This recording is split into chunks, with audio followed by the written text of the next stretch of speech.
So, considering the overload capacity, the machine will have, if you use if you use a large value of B average, we need to use less turns. Less turns means the leakage reactance is less. Leakage reactance കുറയുമ്പോൾ നമ്മുടെ ഈ മെഷീൻ്റെ overload capacity, അതാണ് പറഞ്ഞുകൊണ്ടിരുന്നത്, മെഷീൻ്റെ overload capacity കൂടും. Overload capacity എന്ന് പറഞ്ഞാൽ അതിൻ്റെ maximum output. Compared to this maximum output, what is the rating of the machine, the power which the machine can deliver, അത് റേറ്റഡ് ഔട്ട്പുട്ട് പോയിൻ്റാണ്. അപ്പം മെഷീൻ നോർമൽ ലോഡിൽ ഈ പോയിൻ്റ്, അപ്പോൾ അത് ഒരു 5 HP ആണെങ്കിൽ അതിൻ്റെ മാക്സിമം കേപ്പബിലിറ്റി ചിലപ്പം 10 HP ഒക്കെ ആയിരിക്കും. മെഷീൻ 5 HP ആണ് അതിൻ്റെ റേറ്റഡ് ലോഡെങ്കിൽ, കപ്പാസിറ്റി എങ്കിൽ മെഷീന് പരമാവധി 10 HP വരെ കൊടുക്കാം. പക്ഷെ ഒരിക്കലും അത് കണ്ടിന്യൂസ് ആയിട്ട് അങ്ങനെ ഓടിക്കത്തില്ല. ഞാൻ റേറ്റിങ്ങിൽ പറഞ്ഞു 5 HP കൂടുതലാവുമ്പോൾ കുറച്ച് സമയത്തേക്ക് ഓടിക്കാൻ പറ്റുള്ളൂ.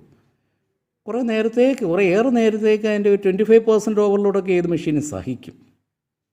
പക്ഷേ ഈ ഓവർലോഡ് കപ്പാസിറ്റി എന്ന് പറഞ്ഞാൽ എത്രയും കൂടിയിരിക്കുന്നു അത്രയും നല്ലതാണ്. മെഷീൻ്റെ ഒരു ഓവർലോഡും ഷോർട്ട് ടൈം ഓവർലോഡും ഒക്കെ മീറ്റ് ചെയ്യാനുള്ള മെഷീൻ്റെ എബിലിറ്റി ചൂടാകാതെ അത് കൂടിയിരിക്കും. It is better from performance point of view it is better to have a good overload capacity. അപ്പോൾ അത് കിട്ടുന്നതിന് വേണ്ടി ഇൻഡക്ഷൻ മോട്ടറിൻ്റെ കേസിൽ വലിയൊരു സർക്കിളായിരിക്കണം. അപ്പോൾ നമുക്ക് ഒരു ബി ആവറേജ് കൂടിയിരിക്കുന്നത് നല്ലതാണ്. അപ്പോൾ ഇതെല്ലാം കൂടെ നമുക്ക് ഒരേപോലെ തന്നെ എപ്പോഴും നമുക്ക് സാറ്റിസ്ഫൈ ചെയ്യാൻ പറ്റത്തില്ല. In other words, the overload capacity increases. Usually, induction motors have an overload capacity of twice its normal horsepower. Normal റേറ്റിങ്ങിൻ്റെ ഹോഴ്സ് പവറിൻ്റെ ഇരട്ടിയാണ് സാധാരണ overload capacity. For 50 Hz machines of normal design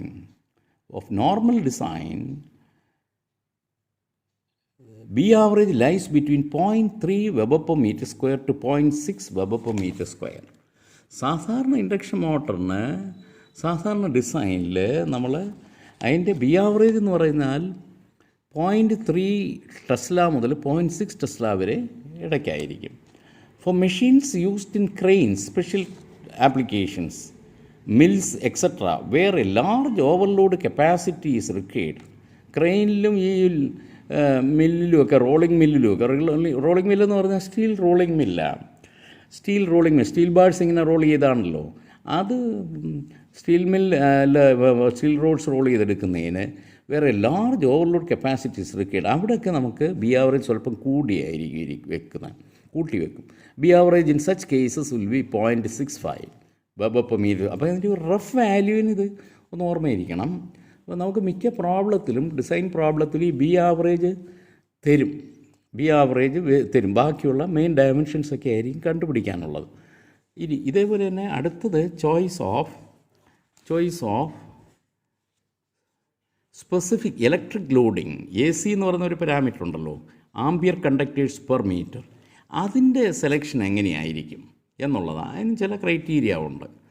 choice of specific electric loading, AC, small AC, ampere conductors per metre എന്നാണല്ലോ അതിൻ്റെ short form. AC, ampere conductors per metre length. നമുക്കറിയാം IZ/Z divided by πD എന്ന് പറയുന്ന സംഗതി AC equal. എന്തൊക്കെയാണ് അതിൻ്റെ factors? Copper loss and temperature rise. A large value of AC means that a greater amount of copper is used in the machine. അപ്പം കൂടുതൽ conductors use ചെയ്യണം. AC-യുടെ value കൂടിയിരിക്കുക എന്ന് പറഞ്ഞാൽ കൂടുതൽ കണ്ടക്ടർ ഉപയോഗിക്കണം, അല്ലെങ്കിൽ കൂടുതൽ കറണ്ട് ഉപയോഗിക്കണം. ഇത് രണ്ടായിരുന്നാലും this results in higher copper losses. അപ്പോൾ കോപ്പർ ലോസ് കൂടും. And consequently large temperature rise. അപ്പം കോപ്പർ ലോസ് കൂടുമ്പോൾ എന്താ സംഭവിക്കുക? മെഷീനിലെ കോപ്പർ ലോസ് കൂടുമ്പോൾ ടെമ്പറേച്ചർ കൂടും. Consequently temperature rise. അപ്പോൾ copper loss and temperature rise അത് കൂടും. സ്പെസിഫിക് ഇലക്ട്രിക് ലോഡിങ് നമ്മൾ കൂട്ടി വെച്ച് കഴിഞ്ഞാൽ ഇത് രണ്ടും കൂടും. ടെമ്പറേച്ചർ റൈസ് കൂടും, മെഷീൻ്റെ ടെമ്പറേച്ചർ കൂടും. ടെമ്പറേച്ചർ കൂടുന്ന നല്ലതല്ല, ഇൻസുലേഷനൊക്കെ കുഴപ്പമാണ്, അതിൻ്റെ ലൈഫ് കുറയും. രണ്ടാമത്തെ voltage. For a high voltage machine, വലിയ വോൾട്ടേജിൽ വർക്ക് ചെയ്യുന്നു. ഉദാഹരണം നമ്മൾ നമ്മൾ സാധാരണയായിട്ട് നമ്മുടെ മനസ്സിൽ വരുന്ന 400 വോൾട്ട് മെഷീൻ, 415 വോൾട്ട് മെഷീനൊക്കെയാണ്. പക്ഷേ there is machine for 600 volts, 1.1 kV, അതായത് 1200 വോൾട്ട് എ സിയിൽ വർക്ക് ചെയ്യുന്ന വലിയ ഇൻഡസ്ട്രീസിലൊക്കെ അങ്ങനെയുള്ള മോട്ടറുണ്ട്. 3.3 kV മോട്ടറുണ്ട്. 3.3 kV മോട്ടറുണ്ട്. Even 11 kV motors are also there in certain applications in industries. 11 kVയിൽ ഓടുന്ന മെഷീനും ഉണ്ട്. അപ്പോൾ 11 kV സപ്ലൈ ഡയറക്റ്റായിട്ട് അതിനകത്ത് കൊടുക്കാൻ പറ്റും.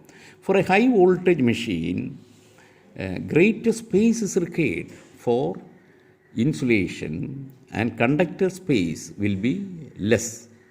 ഹൈ വോൾട്ടേജ് മെഷീനകത്ത് കൂടുതൽ ഇൻസുലേഷൻ, നമുക്കറിയാം ഹൈ വോൾട്ടേജാണ്. ഇപ്പോൾ 11 kV മെഷീൻ ആണെങ്കിൽ അതിന് കൂടുതൽ ഇൻസുലേറ്റിംഗ് മെറ്റീരിയൽ ഉപയോഗിക്കണം. അതും കോറുമായിട്ട് ഇൻസുലേറ്റ് ചെയ്യാനായിട്ട് കൂടുതൽ ഇൻസുലേഷൻ ഉപയോഗിക്കണം. ഇപ്പോൾ കോറ് സ്ലോട്ടിലൊക്കെ നമ്മൾ ഇൻസുലേഷൻ വെക്കും, വൈൻഡിങ് വെക്കുന്നതിന് മുന്നേ ഇൻസുലേഷൻ വെക്കും. അപ്പോൾ ഇത് 11 kV ആണെങ്കിൽ കൂടുതൽ ഇൻസുലേഷൻ കൊടുക്കണം. കൂടുതൽ ഇൻസുലേഷൻ കൊടുക്കും. അപ്പോൾ കണ്ടക്ടർ വെക്കാനുള്ള സ്ഥലം ചുരുങ്ങിയിരിക്കും. Conductor space will be less. അങ്ങനെ ആകുമ്പോഴോ such machines have low value of A C. അപ്പോൾ കണ്ടക്ടർ അക്കോമഡേറ്റ് ചെയ്യാനുള്ള സ്പേസ് കുറയുമ്പം കൂടുതൽ കണ്ടക്ടേഴ്സ് കൊടുക്കാൻ പറ്റത്തില്ല. കൂടുതൽ കണ്ടക്ടേഴ്സ് കൊടുക്കാൻ പറ്റത്തില്ലെങ്കിൽ എ സി കുറവായിരിക്കും. ഹൈ വോൾട്ടേജ് മെഷീന് അപ്പം എ സി കുറവായിരിക്കും. മറ്റേതിനെ അപേക്ഷിച്ച് എ സി കുറവായിരിക്കും. എ സിയുടെ വാല്യൂ കുറവായിരിക്കും. എന്തുകൊണ്ടാണ്? ഹൈ വോൾട്ടേജ് മെഷീൻ ആകുമ്പോഴത്തേക്ക് അതിന് ഇൻസുലേഷൻ വെക്കാനായിട്ട് കൂടുതൽ സ്പേസ് അങ്ങ് മാറിപ്പോകും. അപ്പോൾ കണ്ടക്ടർ വെക്കാനുള്ള സ്പേസ് കുറഞ്ഞു. അപ്പോൾ കുറച്ച് നമ്പർ ഓഫ് കണ്ടക്ടേഴ്സേ വെക്കാനൊക്കെ ഉള്ളൂ. എന്ന് പറഞ്ഞാൽ എ സി എന്ന് പറഞ്ഞാൽ ആംബിയർ ഇൻറ്റു കണ്ടക്ടേഴ്സാണ് ഡിവൈഡഡ് ബൈ പൈഡി ആണ്. അപ്പോൾ മൂന്നാമത്തെ ഫാക്ടർ ഓവർലോഡ് കപ്പാസിറ്റി. ഇവിടെ ഓവർലോഡ് കപ്പാസിറ്റി എങ്ങനെയാണ്? Large value of A C means large number of turns per phase. A C കൂടിയിരുന്നാൽ ഒരുപാട് കണ്ടക്ടേഴ്സ് ഉണ്ടെന്നാണ്. This would result in large reactance ആയിരിക്കും. ടേൺസ് കൂടുമ്പോൾ ലാർജ് ലീക്കേജ് റിയാക്ടൻസ്. നേരത്തെ പറഞ്ഞതിൻ്റെ ഓപ്പോസിറ്റ്, ഈ ബി ആവറേജിന് അണ്ടർ പറഞ്ഞതിൻ്റെ ഓപ്പോസിറ്റ്. കൂടുതൽ എ സി വരുമ്പോൾ ടേൺസ് ഒരുപാടായിരിക്കും. ടേൺസ് കൂടുമ്പോൾ ലീക്കേജ് റിയാക്ടൻസ് കൂടുതലായിരിക്കും for the machine. Hence the diameter of the circle diagram V/X കൂടുമ്പോൾ ഈസ് റെഡ്യൂസ്ഡ്. ഇത് കുറയും. സർക്കിളിൻ്റെ ഡയമീറ്റർ കുറയും. സർക്കിളിൻ്റെ ഡയമീറ്റർ കുറയുമ്പോൾ, ചെറുതാകുമ്പോൾ അതിൻ്റെ ഓവർലോഡ് കപ്പാസിറ്റി കുറയും. Resulting in low maximum output or low overload capacity. Overload capacity കുറയും. Thus higher the value of A C, lower would be the overload capacity. അപ്പോൾ lower would be the overload capacity. Thus higher the value of A C, lower would be the overload capacity. Overload capacity കുറഞ്ഞിരിക്കും. Hence the value of ampere conductors per metre A C depends on the size of the motor, the voltage of the stator winding, the type of ventilation. അതായത് ഹീറ്റുമായിട്ട് ബന്ധപ്പെട്ട കാര്യമാണ് ventilation. ഒരുപാട് ചൂടുണ്ടാകുന്നതിന് കൂടുതൽ ventilation കൊടുക്കണം. And the overload capacity decide. അപ്പോൾ ഇതൊക്കെയാണ് അതിൻ്റെ factors. Hence the value of ampere conductors per metre depends on the size of the motor, the voltage of the stator winding, the type of ventilation and the overload capacity decide. It varies from 5,000 to 45,000. 5,000 മുതൽ 45,000 വരെ vary A C. ഈ B ആവറേജിൻ്റെ കാര്യം പറഞ്ഞതുപോലെ A സിയുടെ വാല്യൂം തന്നിരിക്കും. പിന്നെ ഒരു അപ്രോക്സിമേറ്റ് ഗസ് വേണ്ടുന്നിടത്ത് അങ്ങനെ ഒരു ഗസ് നടത്തുന്നതിന് വേണ്ടിയും ഡിസൈനിലാണെങ്കിൽ ഒരു ചെറിയ നമ്മൾ ഈ കാര്യങ്ങളൊക്കെ ഓർമ്മയിരിക്കുകയും വേണം. ഇനി ഈ D&L എങ്ങനെയാണ് സെപ്പറേറ്റ് ചെയ്യുന്നത്? സെപ്പറേഷൻ ഓഫ് D&L നേരത്തെ ഞാൻ പറഞ്ഞു. ഇത് നമ്മൾ എന്താ കണ്ടുപിടിക്കുന്നത്? നമ്മൾ കണ്ടുപിടിക്കുന്നത് C0 കണ്ടുപിടിച്ചിട്ട് D² അല്ല കണ്ടുപിടിക്കുന്നത്. എങ്ങനെ? Q divided by C0 NS.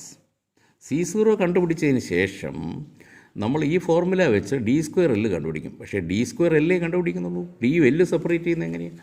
അപ്പം we need to separate D&L. Separation of D&L for induction motors. The product D²L can be obtained from the output equation, but additional data is required to separate D&L. DL separate ചെയ്യുന്നതിന് വേറെ data വേണം. The factors which influence the relative values of D&L are different for different types of machines. പല type മെഷീനും പല ഫാക്ടേഴ്സാണ്, പല ക്രൈറ്റീരിയയാണ് DL separate ചെയ്യുന്നതിന്. For an induction motor, the ratio L/τ has got a predominant influence വളരെ വലിയ സ്വാധീനമാണ് ഈ L by tau ratio എന്ന് പറയുന്നത്. Where tau is the pole pitch, pi D by P ആണ് tau. On the operating characteristics of the machine. For an induction motor, the ratio L by tau has got a predominant influence. വളരെ വലിയ influence ആണ്, സ്വാധീനമാണ് ഈ L by ടോയ്ക്കുള്ളത്. On the operating characteristics, മെഷീൻ്റെ ഓപ്പറേറ്റിംഗ് ക്യാരക്ടറിസ്റ്റിക്സിൽ, മെഷീൻ്റെ ഓപ്പറേഷനിൽ, അതിൻ്റെ പെർഫോമൻസിൽ എൽ ബൈ ടോ റേഷ്യോ എന്ന് പറയുന്ന സംഗതിക്ക് വളരെ വലിയ സ്വാധീനമാണ് ഉള്ളത്. ടോ എന്ന് പറഞ്ഞാൽ എന്താ? പൈ ഡി ബൈ പി, മൊത്തം circumferential length pi D divided by P. അതെന്ന് പറഞ്ഞാൽ പോൾ പിച്ചാ, അത് മെഷീൻ്റെ പോൾ പിച്ചാ. ഒരു പോളിന്, ഓരോ പോളിൻ്റെയും സ്വാധീന മേഖലയാണ് പോൾ പിച്ച് എന്ന് പറയുന്നത്. അപ്പോൾ അതെന്തൊക്കെയാണ് ഫാക്ടേഴ്സ്? ഫോർ മിനിമം കോസ്റ്റ്, ഏറ്റവും ചുരുങ്ങിയ കോസ്റ്റിന് L by tau ratio 1.5 to 2 വരെ ആകാം. ഫോർ ഗുഡ് പവർ ഫാക്ടർ, നല്ല പവർ ഫാക്ടർ കിട്ടുന്ന ഒരു മെഷീൻ വേണമെങ്കിൽ 1 to 2, 1.25. പവർ ഫാക്ടർ, നല്ല മെച്ചമായിട്ടുള്ള പവർ ഫാക്ടർ വേണമെങ്കിൽ 1 to 1.25. നല്ല എഫിഷ്യൻസിയുള്ള മെഷീൻ വേണമെങ്കിൽ 1.5. ആ റേഷ്യോ എൽ ബൈ ടോ 1.5 എന്ന് എടുക്കണം. ഗുഡ് ഓവറാൾ ഡിസൈൻ, മൊത്തത്തിലെല്ലാം കൂടെ വലിയ കുഴപ്പമില്ല എന്നുള്ള രീതിയിലാണെങ്കിൽ ഗുഡ് ഓവറാൾ ഡിസൈൻ 1 എന്നും പറഞ്ഞെടുക്കണം. അപ്പോൾ ഇത് ഒന്ന് ഓർത്തിരിക്കണം. ചിലപ്പോൾ ഇത് design A machine such that overall cost is minimum. Design a machine with a good overall design. Design a machine having good power factor. എന്നൊക്കെ പറയുമ്പോൾ അതിന് കറസ്പോണ്ടിങ് ആയിട്ടുള്ള എൽ ബൈ ടോ റേഷ്യോ നമ്മൾ പിക്ക് ചെയ്യണം. അപ്പോൾ ഈ ടേബിൾ നമ്മളൊന്ന് മെമ്മറൈസ് ചെയ്യണം. ഫോർ ബെസ്റ്റ് പവർ ഫാക്ടർ, ഏറ്റവും നല്ല പവർ ഫാക്ടറുള്ള മെഷീൻ കിട്ടുന്നതിന് ഈ റിലേഷൻഷിപ്പാണ്. Tau must be equal to root of 0.18 L. L inside the root sign ആണ്. Tau equal to square root of 0.18 L. Where tau and L are in മീറ്റേഴ്സാണ്. മീറ്ററിലാണ് അതെല്ലാം, വേറെ അതിൽ കുറഞ്ഞ പരിപാടിയൊന്നുമില്ല. For small motors, high values of L by tau result in small diameters. അപ്പം ഈ ചെറിയ മെഷീനാണെങ്കിൽ, ചെറിയ മോട്ടറിനാണെങ്കിൽ എൽ ബൈ ടോ റേഷ്യോ വലുതാക്കി ഉപയോഗിച്ചാൽ ഡയമീറ്റർ തീരെ ചെറുതായിരിക്കും. In which case there will be only fever number of slots. അപ്പോൾ വളരെ ചെറിയ ഡയമീറ്റർ ആകുമ്പോൾ സ്ലോട്ട്സ് വളരെ കുറേ പറ്റുള്ളൂ. അത് പ്രാക്ടിക്കലി പോസിബിൾ അല്ല. And the windings couldn't be accommodated. In such cases above values of L by tau are not practicable and lower values down to 0.6 may be taken. വളരെ ചെറിയ മെഷീനാണ് എൽ ബൈ ടോ എന്ന് പറയുന്നത്.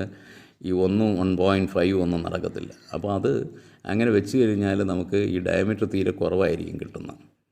അപ്പോൾ അത് ഒഴിവാക്കാനായിട്ട് ചെറിയ മെഷീൻ ആകുമ്പോഴത്തേക്ക് നമ്മൾ 0.6 വാല്യൂ മുതൽ എൽ ബൈ ടോ റേഷ്യോ ആകുക. In general the value of L by tau lies between 0.6 and 2 depending upon the size of machine and the characteristics required. വേറൊരു ഫാക്ടർ കൂടെ ഉണ്ട് ഇതിന്, പെരിഫറൽ സ്പീഡ് എന്ന് പറയുന്നത്. ഈ ഡി യു എൽ സെപ്പറേറ്റ് ചെയ്യുക. This is also a criterion for selecting the rotor diameter കണ്ടുപിടിക്കാൻ. For normal design the diameter should be chosen such that the peripheral speed doesn't exceed about 30 meter per second. അപ്പോൾ peripheral speed 30 meter per second കൂടാതിരിക്കാൻ ശ്രദ്ധിക്കണം സാധാരണ design ആണെങ്കിൽ. Peripheral speed എന്താണ്? Peripheral speed എന്ന് പറയുന്നത് pi D N by 60 ആണ്. Pi D N by 60 എന്ന് പറയുന്നത് peripheral speed. That is the peripheral speed. Pi D, അത് നിങ്ങൾ നേരത്തെ പഠിച്ചുള്ളതാണ്. Pi D N by 60. ഇനി വെൻറ്റിലേറ്റിംഗ് ഡക്സ് എന്ന് പറയുന്ന സാധനമുണ്ട്. The stator is provided with radial ventilating ducts when the core length exceeds 100 to 125 mm.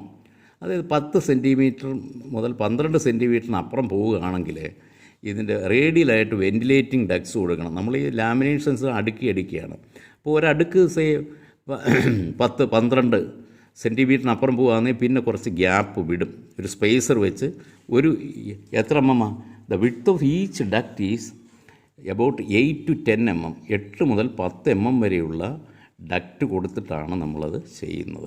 അപ്പോൾ അത്രയും സ്പേസ് വിടും. എന്നിട്ട് അത്രയും സ്പേസ് കിട്ടതിന് ശേഷം മാത്രമേ അടുത്ത അടുക്ക് അതേപോലെ.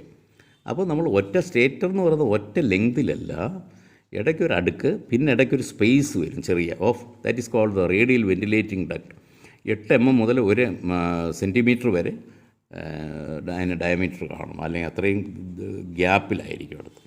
അപ്പം ഇതൊക്കെയാണ് നമ്മൾ ഡിസൈനിൽ ഓർക്കേണ്ടത്. അടുത്ത് ഇനിയൊരു പ്രോബ്ലമാണ്.